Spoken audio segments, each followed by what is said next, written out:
આપણે કરી શકીએ છીએ, ચોક્કસ કરી શકીએ. Yes I can. Helen Keller આંધળી હતી, મૂંગી હતી, બેરી હતી અને પ્રશ્ન પૂછ્યો કે ત્રણેય નથી એનું દુઃખ નથી તમને? હેલન કેલર શું બોલ્યા કે મને આંખ નથી એનું દુઃખ નથી, પણ જેને આંખ છે પણ વિઝન નથી ને એવા લોકોનું મને બહુ દુઃખ છે. હું કરી જ શકું.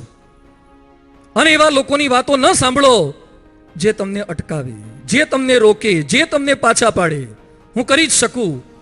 એક માછીમારનો દીકરો રાષ્ટ્રપતિ બની શકે, પોતાની બહેનની બંગડીઓ વેચીને કલામ એરોનોટિકલ એન્જિનિયર બની શકે, તો અહીંયા બેઠેલા યુવાનો શા માટે આ લેવલ પર ન પહોંચી શકે?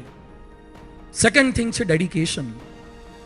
કેવળ ડિટર્મિનેશન, કેવળ સંકલ્પથી, કેવળ સપનાથી એ તો મુંગેરીલાલ કે હસીન સપને થઈ જાય. You have to pay the price for the precious thing. કિંમત ચૂકવવી પડે. થોડાક વર્ષો પહેલા જીનીવામાં કોન્ફરન્સ હતી, બિલ ગેટ્સનું એક લેક્ચર હતું. લેક્ચરનું ટાઇટલ હતું business at the speed of light. Business કઈ ગતિથી કરવાનો? શાપરની ગતિથી, મેટોડાની ગતિથી, આજીની ગતિથી, સમ્રાટની ગતિથી, ભક્તિનગરની ગતિથી? કઈ ગતિથી? At the speed of light. લાઇટની ગતિથી બિઝનેસ કરવાનો છે. એ બિલ ગેટ્સ દર કલાકે 4 કરોડ કમાય છે. દર કલાકે 4 કરોડ કમાય છે. રાત્રે સુઈ જાય 6 કલાક, સવારે ઉઠે ત્યારે 24 કરોડ રેડી હોય. આપણે ચાનું ઠેકાણું ના હોય. એમને સફળતા મળી છે. 46 અબજ dollar the asset. Bill Gates લખે છે સિએટલની એક નાનકડી સ્કૂલની અંદર સ્કાઉટ બોય તરીકે સિંગદાણા વેચવાનું કામ પણ કર્યું છે. જ્યારે બધા જ મારા મિત્રો બારીની બહાર ડોકા કરતા હોય ત્યારે મેં બારીઓ બંધ કરીને ફોકસ કર્યું છે. ત્યારે હું દુનિયાને વિન્ડોઝ આપી શક્યો છું. જે વિન્ડોની બહાર જોજો કરે વિન્ડોઝ ના આપી શકે. ડિટર્મિનેશનની સાથે સાથે એનું ડેડિકેશન છે, ચોક્કસ શક્ય બને. વિશ્વવંદનીય પરમ પૂજ્ય પ્રમુખ સ્વામી મહારાજ 6 ચોપડી ભણેલી એક વ્યક્તિ. આજે રાજકોટમાં એક મંદિર આપ જોવો છો, આ તો ખાલી સેમ્પલ છે. આવા 55 દેશમાં 1300 મંદિરો છે. એક 6 ચોપડી ભણેલી વ્યક્તિ 1300 મંદિરો, અમારા જેવા 1100 સાધુઓ. આ કઈ રીતે કાર્ય થઈ શકે? પણ કેવળ સંકલ્પથી નથી થયું. 2.5 લાખ ઘરોની અંદર એ પોતે ગયા છે. 7 લાખ પત્રો એમણે વાંચ્યા છે, એના જવાબ આપ્યા છે.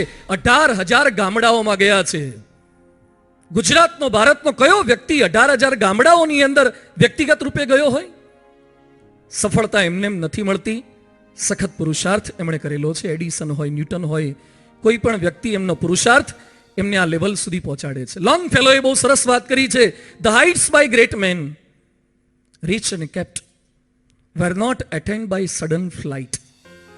કેબીસીમાં રમત રમીને કરોડપતિઓ બહુ નથી થયા. કોણ બનેગા કરોડપતિઓ જોઈને.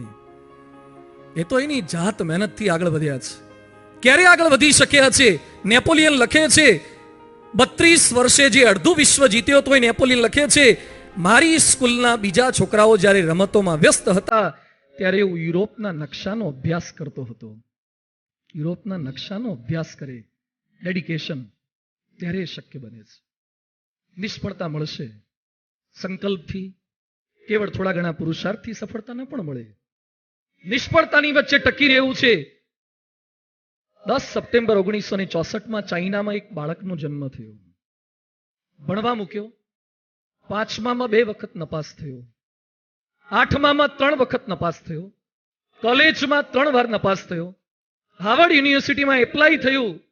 10 વખત રિજેક્શન આવ્યું. કુલ અભ્યાસમાં 24 વખત નિષ્ફળતા મળી. મેથ્સમાં 120 માંથી 10 1 આવ્યા. એક જ માર્ક આવ્યો. 1 આઉટ ઓફ 120. નોકરીમાં 30 અરજી કરી, બધી રિજેક્ટ થઈ. પોલીસ માટે એપ્લાય કર્યું, રિજેક્શન આવ્યું. કેએફસીના સ્ટોરમાં એપ્લાય કર્યું. 24 જણામાંથી 23 સિલેક્ટ થયા. Unfortunately he was 24th. હવે શું કરતો હોય?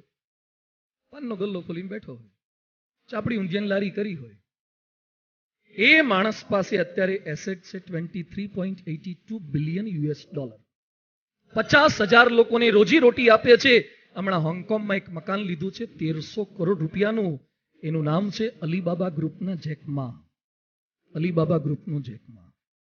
જેને ઇંગ્લિશ નહોતું આવડતું, ચાઇનીઝ માણસ 30 વખત અભ્યાસમાં નિષ્ફળ, નોકરીમાં નિષ્ફળતા, અને આ લેવલ સુધી પહોંચી શકે.